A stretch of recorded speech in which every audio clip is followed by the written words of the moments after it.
Good Tuesday afternoon to you, 4 o'clock time for Sports4CLE. Thanks for joining us. A little later in the show, Casey Kinnamon along to talk Browns. And we begin by talking Browns. Browns after the draft picks and undrafted free agents, a little bit of a roster crunch. So they released two guys that have been around for a while. Ben Still and Marquez Stevenson. Stevenson was on the practice squad last year for part of the year. Ben Still was signed and left and then came back. But again, needed to get down to 90 after they go through and sign some of the undrafted rookie free agents as well as the draft picks. Let's welcome in Mary Kay Cabot, Browns beat reporter for Plain Dealer, cleveland.com, who tweeted those out. And Mary Kay, it's a numbers thing right now. You got to be at 90, and they're going to be signing some of the draft picks and some of the undrafted free agents. Yeah, that has to come up very quickly now because, they are starting rookie minicamp on Friday. So there will a lot of signings will probably happen. I would guess, some will happen tomorrow. Some more might happen, early on Friday. But they will get these done and they will get, rolling along so that they can conduct their minicamp.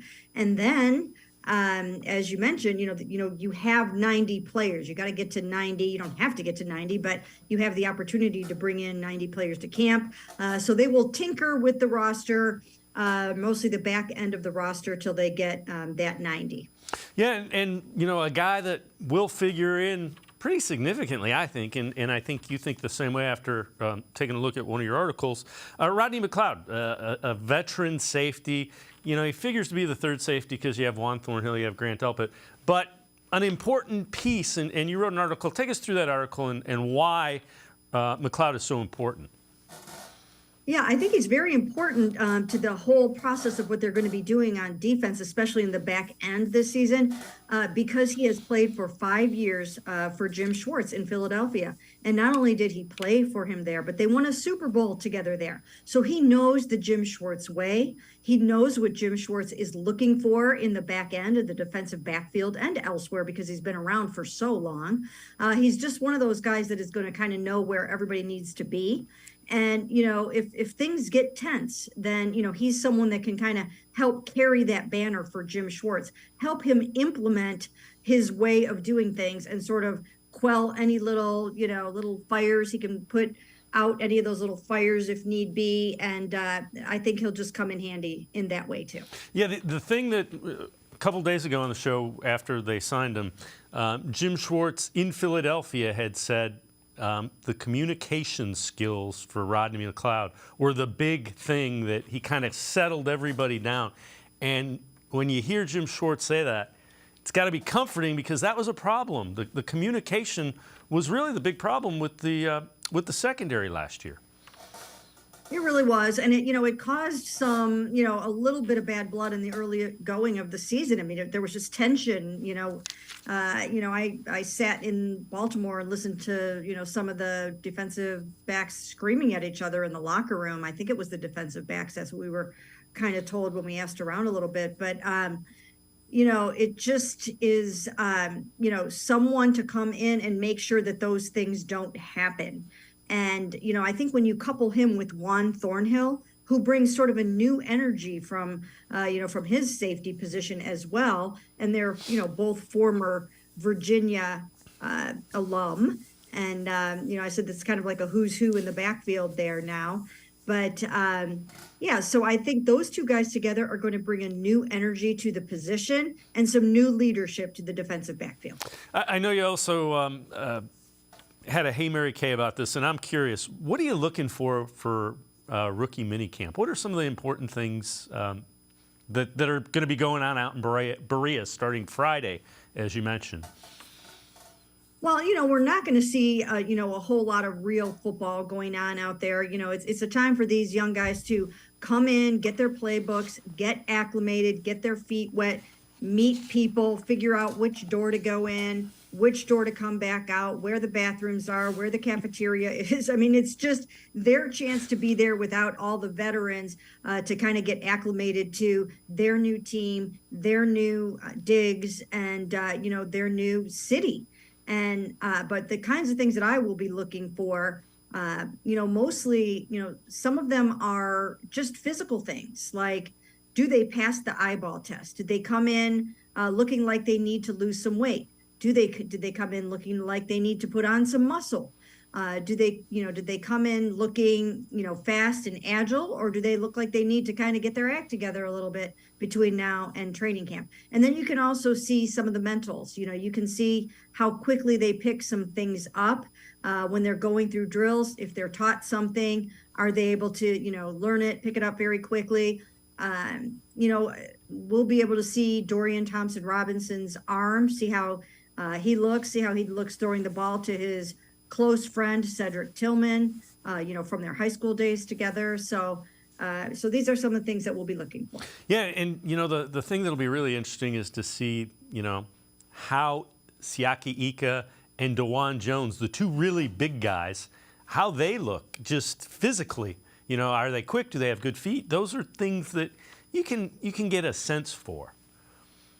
Yeah, I mean, that's one of the things that the Browns really harped on was, these aren't just big guys. They're big guys with good feet, big guys that can move. So, we'll get a chance to see that. Now, it looks different when you put them up against established NFL veterans, but still, to see them for the very first time in their uniforms, in their new environment, there are some meaningful things that you can pick up. So I know you also have answered this with Hey Mary Can. It's intriguing. Do you think there's some of that Josh Gordon type talent with the guy Cedric Tillman, the guys the Browns took in the third round?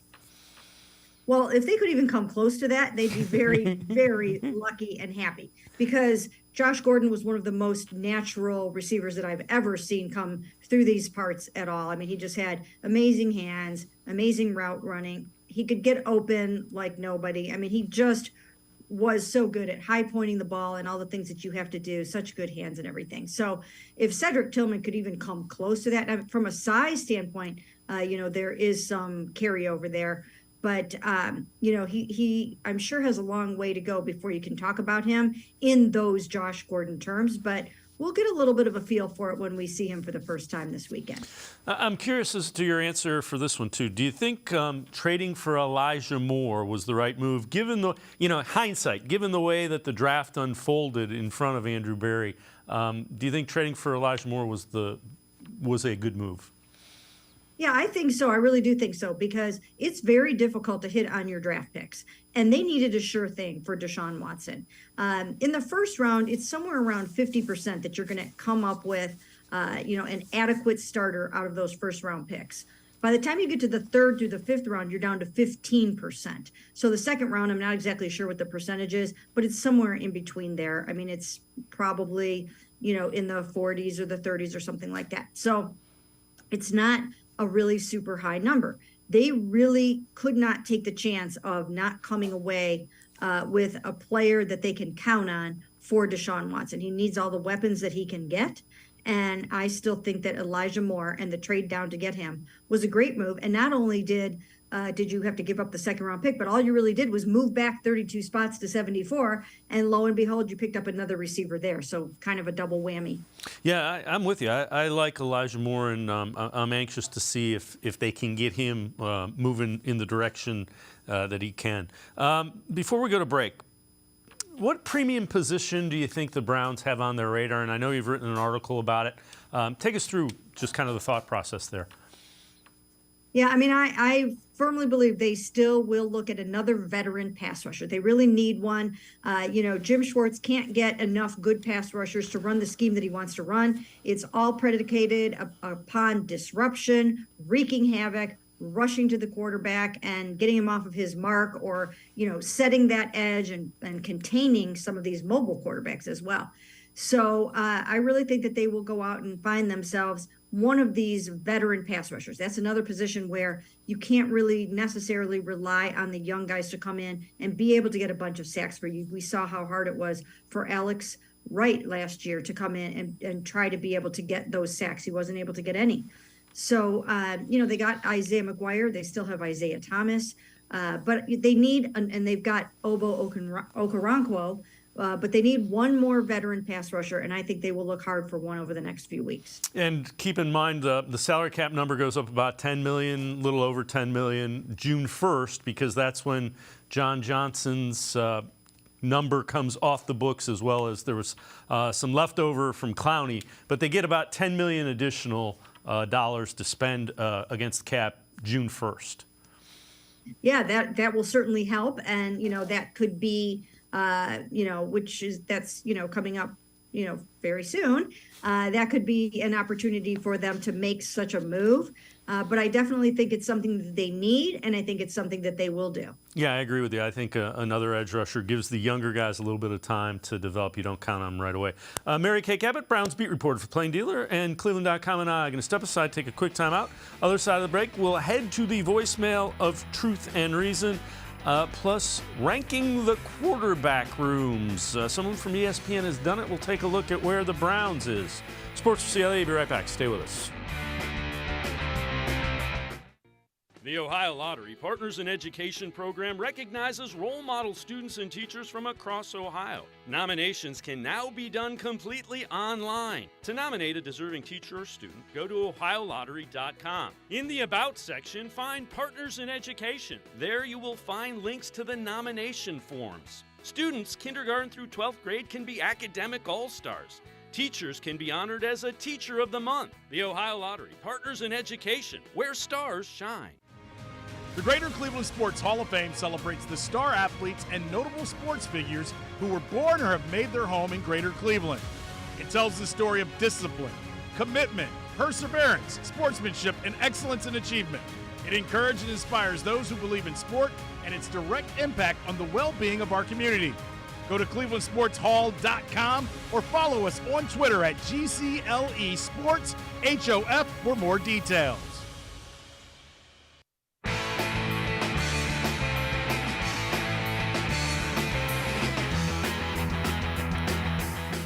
We continue talking Browns with Mary Kay Cabot, Browns beat reporter for the Plain Dealer and cleveland.com. Let's head to the voicemail of Truth and Reason. Hey, Dave, Frank from Cleveland. A few things. Back to Deshuan Watson. Them 6 games at the end of the year were like scrimmages for him. Now he's got a full training camp, OTAs, and everything on his belt. He's going to come out and tear the league up. Guaranteed. Number 2, Dave, these undrafted free agents, when they give them a sign-us bonus, does that block them to the team in any way? If they're on the practice squad, or how's that work with that? And last thing, Andrew Berry. This guy's like a godsend to these coaches. Whatever they need, he goes out and gets. It's up to them to get them to produce. But I mean, offensive and defensive. The coordinators take it to him, and he fills the need. All right, Dave, as always, great show. Love your brother. You and your family be safe now. All right, bye. As always, appreciate all of the voicemails. Mary Kay, the free agents, I'll let you answer that, the undrafted free agents. Oh, you know what? I mean, I haven't really had an opportunity to really get a good look at these guys yet and really dive in and see what is coming this weekend. But they always do a really, really good job, these guys do, of finding some of those gems. And I think that they will do the same thing this year. I think 1 or 2 of them will probably end up making the final roster. It's going to be increasingly hard to do because you still have to find spots for 7 draft picks, and it's getting a little crowded on this very talented roster. But I'm actually looking forward to seeing what some of the undrafted rookies are going to look like. Yeah, the signing bonus, they get like a league minimum if they make. It's like a practice squad. The signing bonus, though, that they are part of the Browns roster until cut down day, correct? I think that's what he was asking. So these guys are part of as long as they're part of the 90 that count against the roster, they can't go anywhere else. I think that's what the caller's question was. Yeah, that's the way that it would work. And just because, though, remember, just because they have a signing bonus doesn't mean that they are going to make the team. We've had other guys, remember back in a couple of years ago, Marvin Wilson, defensive tackle, came in very highly touted, didn't end up making the team. So it doesn't guarantee you anything. It's just a way to maybe sometimes get a player here into your camp that you might not otherwise have been able to do. So this is from Mike Clay of ESPN, and they're ranking the NFL quarterback rooms. And again, this is driven, you can tell. Chiefs 1, Bengals 2, Bills 3. This is driven by the starting quarterbacks. So you got the Eagles at 4, the Chargers, Ravens, Jets 5, 6, and 7, Jaguars 8, Browns 9, and Cowboys 10. I think that's pretty fair. So you have Deshaun Watson kind of in that range with Aaron Rodgers, Trevor Lawrence, and Dak Prescott. I think that's very fair. There are a lot of good quarterbacks in the NFL now. It is amazing when you start to try to rank them. You realize just how many really good ones there are. And I think that list is pretty good. I think, I probably would not have been too far off from that.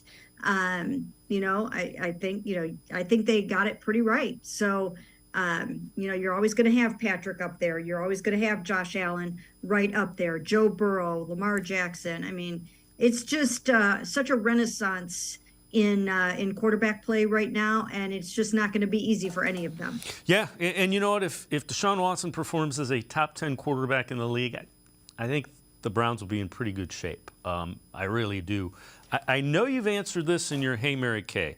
How confident are you, or Kevin Stefanski's ability to build an offense around Deshaun Watson? I really want to see that because I think Kevin Stefanski has one of the top offensive minds. I want to see him kind of go to work with an elite quarterback. Yeah, I mean, it's going to be really fun to watch. We don't know what Kevin Stefanski has up his sleeve, but we know that Deshaun Watson has had plenty of input into the offense this year. He's going to be working very closely with his new quarterbacks coach, who's also the OC, in Alex Van Pelt. I think that, he'll be very vocal in what he likes and doesn't like. I think Kevin Stefanski will showcase the things that Deshaun Watson does really well. Why wouldn't you? And I know that he will do that. And now he has 4 new pass catchers in his arsenal to do some of the things that he can do so well. So, now he's got an Elijah Moore. He's got a Marquise Goodwin. He's got Jordan Akins, and he's got Cedric Tillman. I mean, he's got a number of new guys to throw the ball to, and he already had some really, really good pass catchers, obviously, in Amari and David Njoku and Donovan Peoples-Jones. And so now he's got a little bit of everything, and there are no limitations. And I think Kevin Stefanski is prepared to maximize the talents of all these guys. Yeah, you mentioned a little bit of everything. The way they've added, you and I had talked about fast twitchy, so they got that. The big catch radius and the 50-50 contested. You went and got a couple of those. That's Akins, the tight end, and Cedric Tillman. So the areas where you thought, well, maybe they don't have a guy like that, they've gone out and got guys who have those skill sets. They really have. And, the thing about Deshaun Watson is he has no limitations whatsoever. So what you want is a receiving core or a pass catching core that also has no limitations. You don't want to put Deshaun Watson out there and then you don't give him the vertical stretch guy. Now he's got that in, a Marquise Goodwin, and he's also got it potentially in Anthony Schwartz, depending on if Anthony can kind of prove this year that he belongs in this league. So, they've got that guy. They've got the yards after catch guy. They've got the contested catch guy. They've got the route runners, the separators. I mean, you name it. It's a smorgasbord. Now, what they have to find, though, what they really have to find is guys that have a natural chemistry with Deshaun Watson. I think this is very important. I've been harping on this on our podcast for a long time. Now they've got a lot of bodies to throw at it. You don't really know who is going to emerge as those, several guys that become his favorite targets because, when the fur is flying, they are getting open and they are catching the ball and they are making the play and they are catching the touchdown passes. You don't really know who those guys are going to turn out to be for him until you really, really get rolling. And it might not happen in the first week of the season where all of a sudden you know who that is. It might not really manifest itself until about week 6, week 7, when he starts to get his comfort level with some of those guys. So let's talk a little bit about the Browns' 4th-round pick, Deshuan Jones. And I know you wrote an article about it. I love the pick. You can't teach the things that he has. And the areas that you're concerned about, I get it. But you can work with those. Take us through the article you wrote and why you liked the pick of Deshuan Jones.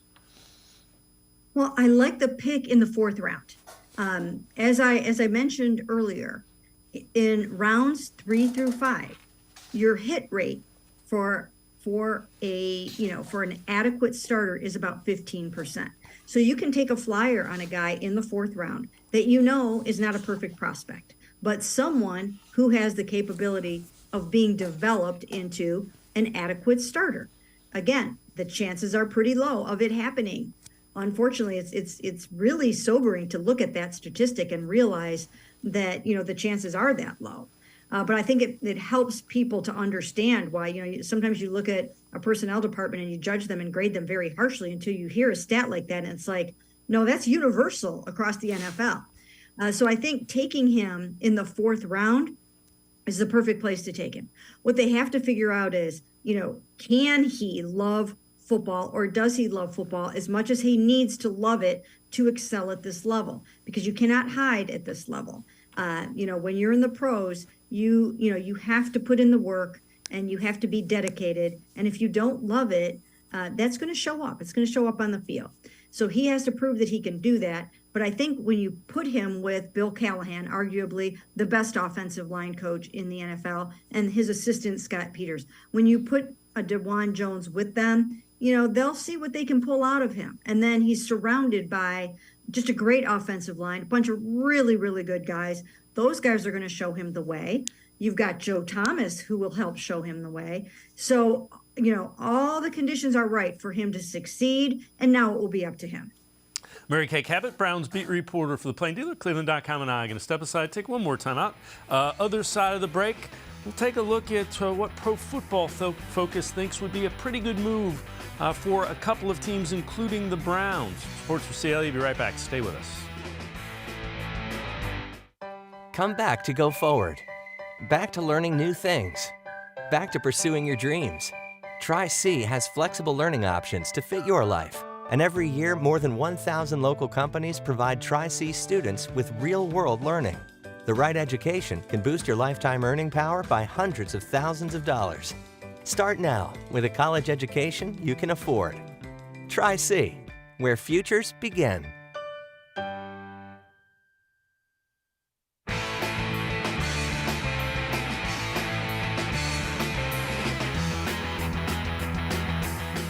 We continue talking Browns with Mary Kay Cabot, Browns beat reporter for the Plain Dealer and cleveland.com. This is from Pro Football Focus. One last offseason move for each of the 16 AFC teams. For the Browns, they signed Frank Clark. Clark wasn't particularly productive as the top edge rusher in Kansas City the past few years, but if opposing offenses are shifting towards Myles Garrett, could free him up to get after the quarterback without many chip blocks. Also from that same article, Ravens, they say sign Kareem Hunt. Hunt had a poor 2022 after requesting a trade, earning a career-low 67.0 PFF grade. Provides a reliable check-down outlet for Lamar Jackson, securing 35 receptions compared to 43 total for Dobbs and Edwards over their collective careers. Let's start with Clark. They don't need a guy to come in and play a ton of snaps, Mary Kay. They really need a guy that can give them 25, 30 snaps and allow the younger guys to develop. What are your thoughts on Frank Clark? Well, I put this in the column that I wrote the other day when I said that I think they will sign a veteran edge rusher. They really haven't shown too much interest in Frank Clark, who, as most people know, played for Ted Ginn Sr. at Glenville High and attended the Ginn Academy. And I wrote a story about him when I was out at the Super Bowl. I interviewed him. I interviewed Coach Ginn about him. He's a really, really good football player. But for one reason or another, the Browns have not really expressed a whole bunch of interest in Frank Clark. Now, last season, he didn't really kind of get heated up again until the playoffs. That's kind of been his MO a little bit, is that he really has a ton of playoff sacks. He really lights it up in the postseason. But he's not one that I think is as high on their list right now. Who would you listen out for as an edge rusher? Someone that you think is kind of on their radar? You know, there are still a couple of guys out there that you could possibly think about. We know one that they won't think about is Jadeveon Clowney, so we can cross him off the list. One that I've talked about a lot in the past is Yannick Ngakoue. You know, he's still out there. The thing about him is that his pass rush win rate last year was only 11%, according to Pro Football Focus. That's very low. He did end up with 9.5 sacks, and he always has sacks. He's never had fewer than 8 in his career, in his 7-year career. So he's going to get you the sacks. So he's somebody that I would probably consider. And then Melvin Ingram is another one that is still out there. As far as Hunt to the Ravens, that he would be an interesting addition to that weaponry for Lamar Jackson. The whole check down with him, and that would be something that the Browns defense probably wouldn't like to see a lot of. No, not paired with, Odell Beckham Jr. and Mark Andrews and Dobbins and everybody else. So, no, they probably wouldn't want that to happen. But, I mean, I think it would be a good pickup for the Ravens. I think he's got the kind of mentality that they like in a player. So it probably would be a pretty good move for them. And he certainly would have plenty of motivation 2 times a year to play the Cleveland Browns. Yeah, I'm with you. I hear that. All right. This is 5 trades that should happen before the 2023 NFL season from the Bleacher Report. They have the Browns receiving Cordell Patterson, the Falcons getting a 2024 7th-round pick. Now, Patterson is kind of in a numbers crunch. So there's Tyler Algier, and they selected Bijan Robinson with the 8th overall pick. They say still has a good bit of value following 2-year stretch in which he racked up nearly 2,000 yards from scrimmage and scored a whopping 19 touchdowns. It's a guy that's we saw him. He doesn't look like a running back, but he runs like one, and he's got good hands because he came up as a wide receiver and a kick returner. Yeah, I mean, if you can get him for, that kind of draft compensation, obviously, I think something like that would make perfect sense. So, yeah, that's something that I would definitely be looking into or looking at. I'm not so sure yet if that's someone that they have on their radar. But, when you have a guy like that could potentially be available and you have a need in the running back room, and it would make sense to look into it. So I know you've answered that in the Hey Mary Kay as well. Do you think they try to get another veteran? You've got Nick Chubb. He's fantastic. Jerome Ford has shown promise, but beyond that, there's a lot of guys that haven't done a whole lot in the NFL. Yeah, I would go out and I would get another accomplished veteran, one that can catch the ball out of the backfield, or even line up, split out wide, do some of the things that Kareem Hunt was able to do. I would definitely do that. You want to keep the tread off Nick Chubb's tires. You have a season in which you're going to play an extra preseason game because of the Hall of Fame game. Then you hope to go deep into the playoffs. You need to keep Nick fresh. You need some camp legs. You need some practice legs. You need game legs. And so I would sign at least one more veteran. All right, before I let you go, I know you've done this on the Orange and Brown Talk podcast as well. How important is Anthony Walker's return, and why is it important? Yeah, I think he's important for a lot of reasons. I mean, he was off to a tremendous start last year. He holds down the fort. He knows where everybody's supposed to be. He's like another coach on the field.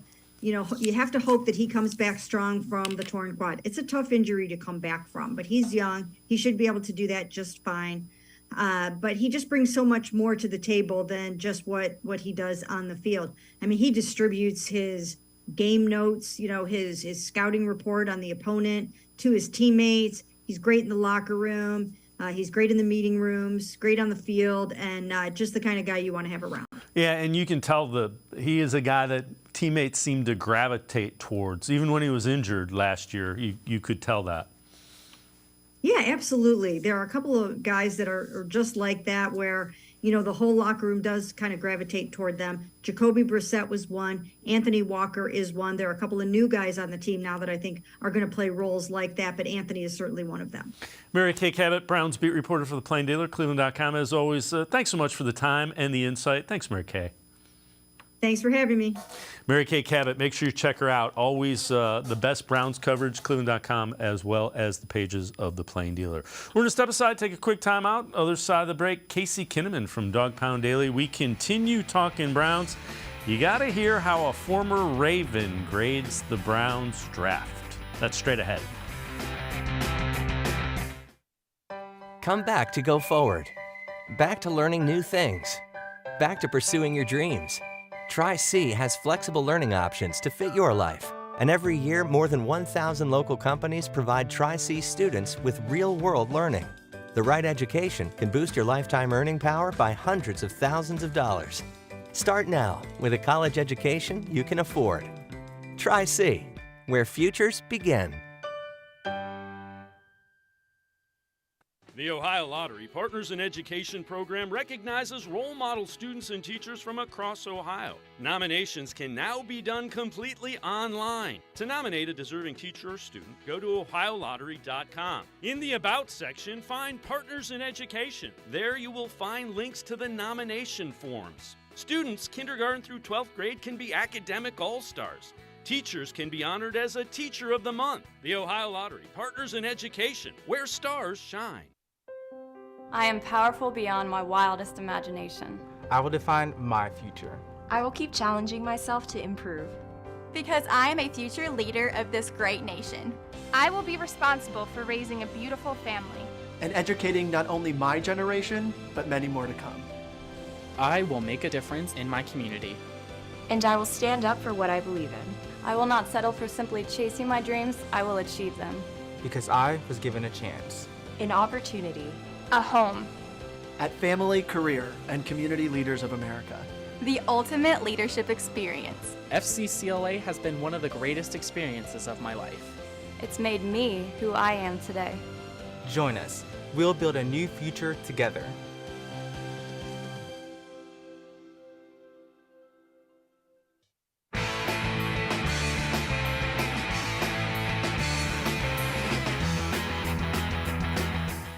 Sports4CLE continues. This is from Steve Smith Sr., former Carolina Panther and Baltimore Raven. His draft grades for the Browns is from NFL Network.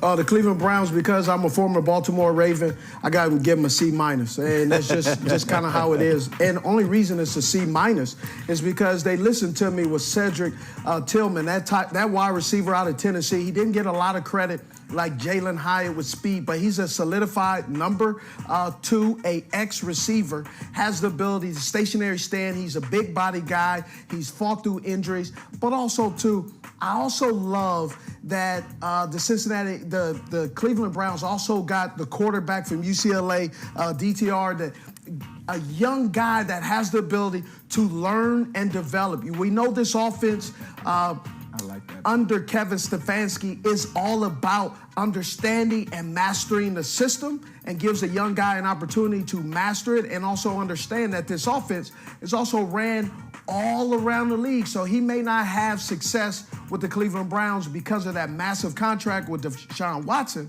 but he has the ability to maybe play for some other teams as well because this offense is ran all around the league. So taking that rivalry curve out of it, that C- appears to be maybe an A- if we're not grading on the curve here. That's what I'm saying. It's a lot of hate in the building. It's a lot of hate. It's a lot of hate in the building, man. Let's welcome in Casey Kinnamon from Dog Pound Daily. And Casey, if there was a trash-talking section in Canton, Steve Smith would be there. Some of his mic'd up stuff is pretty funny. But he kind of admitted it there that the draft was pretty good. Yeah, he's a first ballot trash talker, that's for sure. He was high on Tillman leading up to the draft. I heard a couple of his breakdowns. He was definitely high on him. And I think he just likes people who compete. That's who he was on the field. So I think he appreciates that when he sees that on film. And that's something that Tillman does at a very high level. Yeah, I know you wrote an article. What did the Browns get in Cedric Tillman? That was actually an instant reaction piece to when we drafted him. And shout out to Andrew Berry for catching everybody with one foot in the merry-go-round again. I didn't see Tillman being the pick there, but when you break the player down himself, what the skills that he has, he's tough in traffic, great hands, tracks the ball well, excellent at slants and comebacks. He's that prototypical X build, 6'3", 213. He's someone that, it's not apples for apples, but if you need to replace DPJ with someone, Tillman's right there. He's that guy right there. And I think you could see him get some run early in red zone. I think he's going to be really effective there.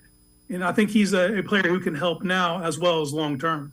Yeah, and I'm with you. I completely forgot about him, for lack of a better term. He was projected to go second round. Because he was injured most of last year, he kind of slid down everybody's radar. But you mentioned the big body, runs slants well, big catch radius. That screams red zone target to me. Is that, do you get the same sense with those skill sets? Oh, absolutely. Yeah, absolutely. You're looking at somebody, he's not a burner, but he understands how to get open, especially off press coverage, and somebody can get open early in the routes. And that's like you said, that's slants, that's red zone work right there. And I'll say this about the selection of Tillman. It kind of has to open our eyes as a fan base that they will bend some of their age guardrails. He's 23 already. That's something they haven't done yet at this point in the draft. The one concern I do have, and I have to say it, he was at Tennessee 5 years and only played in 24 games. Mm-hmm. Now, I know, there was an ankle injury last year that caused him to miss a huge chunk, but it wasn't just that. He was missing time before that. The 1 year where he played 12 games, his junior year, he lit it up. And that the 2021 tape is what you're basing your upside on when you look at someone like Cedric Tillman. Yeah. All right, let's talk about Siaka Ika.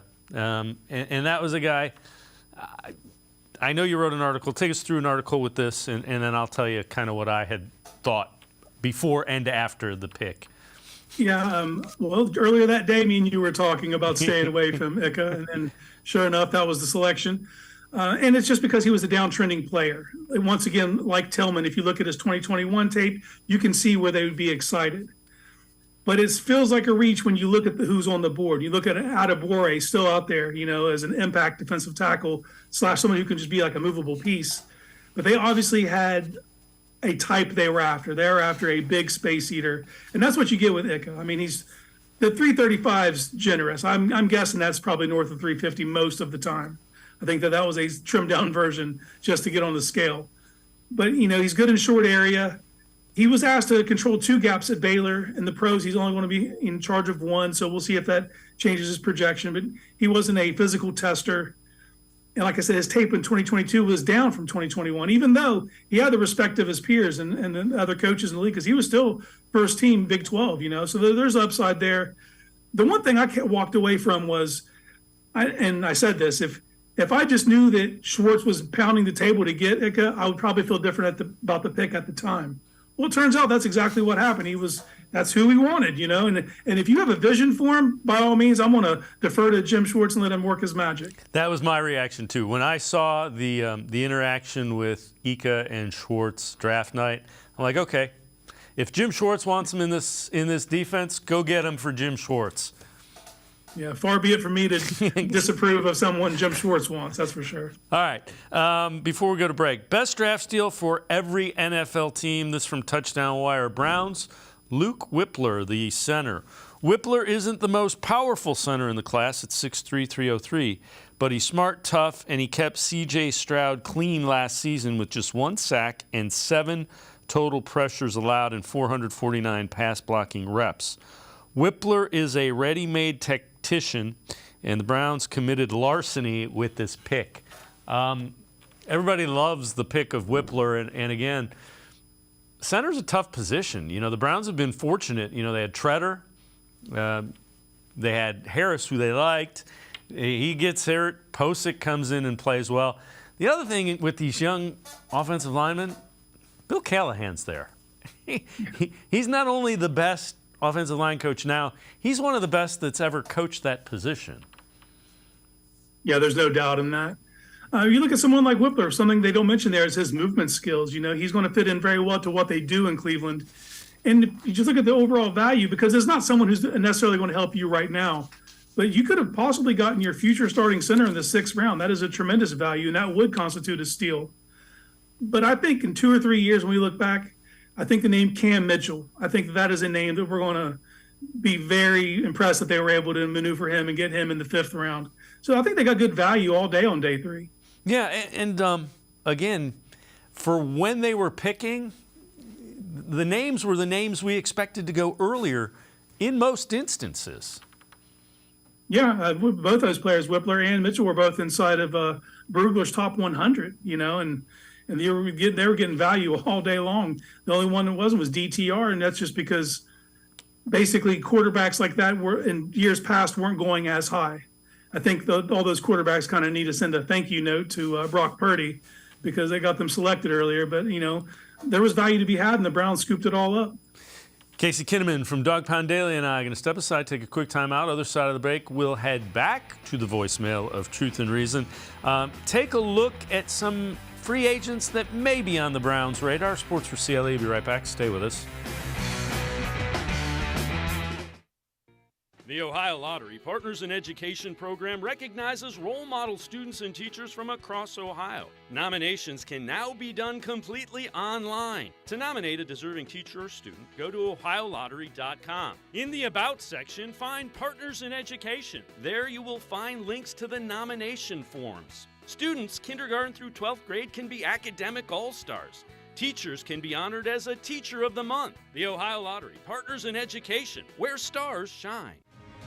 The Greater Cleveland Sports Hall of Fame celebrates the star athletes and notable sports figures who were born or have made their home in Greater Cleveland. It tells the story of discipline, commitment, perseverance, sportsmanship, and excellence in achievement. It encourages and inspires those who believe in sport and its direct impact on the well-being of our community. Go to clevelandsportshall.com or follow us on Twitter at GCLE Sports HOF for more details.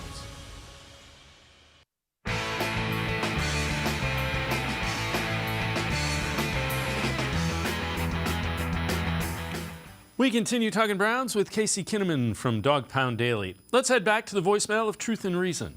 Hey, Dave, how you doing? I was just giving you a call, just me being an overzealous Browns fan with a wild imagination, but I'm checking out Dorian Thompson-Robinson, the dual-threat QB out of UCLA that we picked up, and I'm wondering, could the Browns possibly designate him as our third-down running back out of the backfield, and how dangerous would that situation be for opposing teams if we had, like, maybe 2 quarterbacks on the field at once? Tell me what you think, all right? As always, appreciate all of the voicemails. Casey, wouldn't be the first time a team had done that. Cordell, they did it. Slash, the guy from Colorado with the Steelers. Yeah. I don't know. There may be a package where Kevin Stefanski is going to get a little bit creative, I believe, with this. But that might be even a little too far outside the lines for Kevin Stefanski. It could make for a fun preseason, I'll say that, if you give him some reps back there running the ball. And he has some electricity to him when he's using his legs. But unfortunately, I don't think that they're going to try him out at running back. I think they see him as a long-term backup, and someone who has, like, enough skills. And the way that the league is changing, it's kind of like opening the doors for players like DTR, where in the past those guys would have been 6th, 7th, maybe even UDFAs. And he was definitely coveted by many teams, and the Browns were fortunate to be able to get someone with his skill set. And I think it'll pay dividends, especially like in practice. Going against a player like that can prepare you well for someone like Lamar Jackson, So I think they've seen a nice fit, and I think they just see him as the long-term backup at quarterback, not at running back, unfortunately. Yeah, the other thing it does is if you draft guys like that to try to develop them, then they become assets. If he gets to a point where somebody wants to give him a shot as a starter, you might be able to get a draft pick. It's not going to be a first-round draft pick. You might be able to get a draft pick back for him. Yeah, it only takes 1 or 2 spot starts in this league if you play well to get a check for yourself. We've seen it in the past. And, the Browns, they need to start doing that. They already have their long-term starter in place, so you just develop these players behind him And then all of a sudden, you do have assets that someone might throw you a second, third rounder down the line if he does develop into that and looks impressive when he does get on the field. So it's just good business. All right, free agents the Browns should pursue after the NFL draft. This from the Bleacher Report. Number 1 on the list, J.D. McKissic, running back. Not only is McKissic a solid runner, but a great pass-catching back. 35 games from 2020 to 2022, 150 receptions, 1,159 yards, 4 touchdowns. I like the idea of a receiving back, if you will. I liked McKissic, kind of that mold. Yeah, exactly. That's exactly what he is. He's just the same old third down back. 80 of those catches came in 2020. He's definitely someone who can put volume through the passing game. He's 5'11", 195 pounds. He only had 27 receptions last year, but he only played in 8 games, so that's not bad production really. And that's something this team needs. That is the missing piece of that running back room as it stands now. And I think that's the route they would go. They would go with a player they could sign to a veteran salary benefit like that, just a 1-year kind of cheap rental and go from there. I'm still kind of floored they didn't take someone in the draft considering the depth of that running back class. But now that they're here, they made the move for Swift, so they definitely have envisions of bringing a player like that in. It's just they might have to go a cheaper route, and I think McKissic would be a good one. All right, so let's take a look at a couple of other defensive players from that same article, free agents the Browns should pursue. Defensive end, Frank Clark, 29-year-old, 3-time Pro Bowler, 58.5 sacks, 120 career games over 8 NFL seasons. Coming off 2022 campaign, recorded 5 sacks in 15 games. And they also have linebacker Anthony Barr. Stefanski and Barr have ties. He was with the Vikings. 31-year-old could be a good fit with the Browns. Lower price tag after a relatively quiet year with the Cowboys in 2022. Haven't heard really any rumblings about the Browns being interested in Clark, but I think I would love for them to get a veteran edge. Yeah, and I still think they're in the market for it. This is going to evolve, and it may come after some cuts. I think that might be what they're kind of waiting for to see what else is available so they don't overpay for someone who's already on the market right now. But Clark would be a good candidate. like you said, 29 years old. His production has dipped slightly, but they don't need a monster as far as production goes to be opposite right now because you've already got Miles and Double O, and you brought in an Isaiah McGuire and Alex Wright's still there. There's a lot of athletic pieces there, but if you could just add one more veteran to kind of solidify that line, because Schwartz like to rotate him in and out. And that could be appealing to someone like Clark, who's getting a little older, just to know that he won't be thrown out there for a ton of reps and will be fresh when he is out there. So I think that'd be a player they should be interested in. So this is from the Bleacher Report as well. Every NFL team's 2023 undrafted free agent that is most likely to make the roster, and it is an edge guy. So for the Browns, they say Lonnie Phelps. They did add Isaiah McGuire in the 4th round, but there's room for Phelps in the rotation. 6'2", 244, 15.5 sacks over the past 2 seasons, was given a 5th-round grade by NFL media draft analyst Lance Zierlein. The one thing I do like, there are a lot of options. Unlike last year where there just wasn't the volume, because Jim Schwartz is going to play more of them, there are more possibilities there on that 90-man roster. Yeah, you got to like what Phelps brings to you, too. I just don't know if he's going to be able to crack that because of what's already there. He's going to have an uphill battle, and if he does, he's going to have to earn it. I think he's basically competing with Isaiah Thomas. If you just look at it, take a step back, if he's going to make the active roster, that's going to be the guy that he replaces. And I like what Isaiah brought last year, and if he's able to build on that, he's going to be tough to knock out of that rotation. I think even like someone like Hickman or McAllister, both the safeties have a decent shot just because of the lack of depth in that room. I think that they probably have a better shot at actually making the roster. I see someone like Phelps as a practice squad candidate long term. Yeah, the thing that strikes me is, we're talking, 4th safety, we're talking 5th, 6th. There is a upgrade in the back end of this roster, and it's, again, they got to go out and do it on the field. But when you look at it, there will be some battles to try to get to that 53, and I don't know that we had a lot of those last couple of years. Yeah, that's what this has all been building towards. That's churning the bottom of the roster, and now we're to the point where these are all AB's guys. So whoever he lets go are going to be his guys. He's got all of his guys in there, and now it's about breeding competition. And then that's what this was building to, like even as, recent as last year, it almost felt like some spots were almost handed to players because there weren't any, but there's no other options. Well, there's plenty of options this year, so the players that make the bottom of that roster are going to have to earn it through competition, and I mean that's how you get that's how you solidify a roster, and that's where the Browns are at this year. All right, this from Dog Pound Daily: 3 Browns who still may disappoint during the 2023 season. Number 3, tight end David Njoku. Number 2, Grant Delpit, safety, and number 1, quarterback Deshuan Watson. And Casey, if any of those 3 disappoint, it could be a long year for the Browns. Yeah, we'll start at the bottom here with Njoku. I feel that if he disappoints, it's going to be in his usage, not his play. We don't give him enough credit for what he was able to do becoming the blocker that he is, so he can be on the field at all times. And then now that he's there, they need to utilize that, just find mismatches. He's athletic. He can control the middle of the field. He can hit a seam. He has all kinds of dynamic abilities that I don't think they're really tapped into it. And at times it seems they just go away from him completely. And I think with him and Watson being together now, hopefully for 17 games, if you get that, I think you could see a really good productive year out of Njoku. And Delpit, I feel like it's going to be hard for him to disappoint because he's not going to be asked to do things that he's not great at. Them going and getting Juan Thornhill is going to allow Delpit to play more free, to be able to be that strong safety, that guy who comes down in the box and do what he's really good at, And then if Deshaun Watson disappoints, all this is for nothing. The whole house of cards comes down if he isn't the guy they need him to be. So for me, that's the whole focal point. If that guy doesn't perform to the best of his abilities, the rest of this really doesn't matter. Yeah, I'm with you. Deshaun Watson plays like a top 10 quarterback, and it should be a pretty good year. Casey Kinnamon and I are going to take one more time out, other side of the break. We'll talk about that construction of the wide receiver room.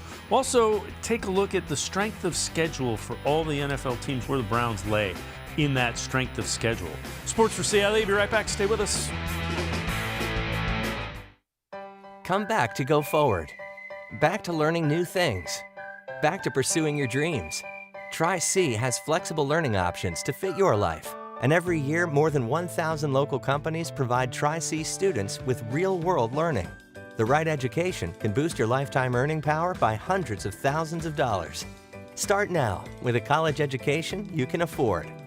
Tri-C, where futures begin.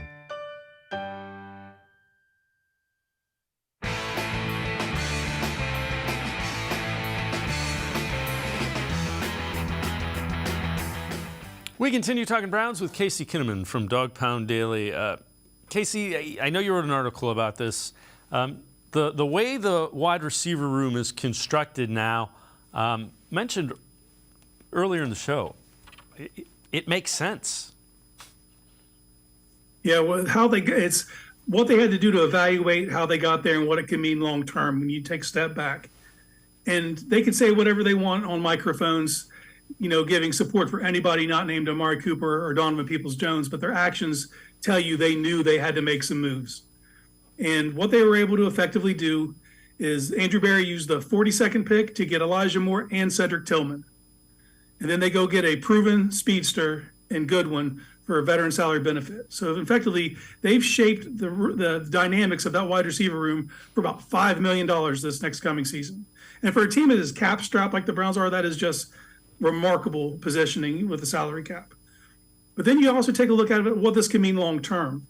But because of the positional versatility they have now, if it's very easy to see a world where Donovan Peoples-Jones gets right around that 1,000 yards, 7 touchdowns, and he would effectively price himself out of Cleveland. If it's just the way the free agent market works for a receiver of his age, if he can get 12 to 15 million, he should. I just don't think that'll be in Cleveland. But now with Tillman on the roster, you have someone you can kind of just slide in place and not have to not have to go make a grab somewhere else and waste money to bring someone in. You've already got that in-house. And then what if 2023 doesn't go the way we anticipate and Amari Cooper has nagging injuries or his production starts to slip? Well, you have someone like Elijah Moore. And I know he's being viewed right now as more of that slot guy because that's what they need right now. When you watch the tape, his best work's going to come on the outside eventually, whether that's in Cleveland or somewhere else.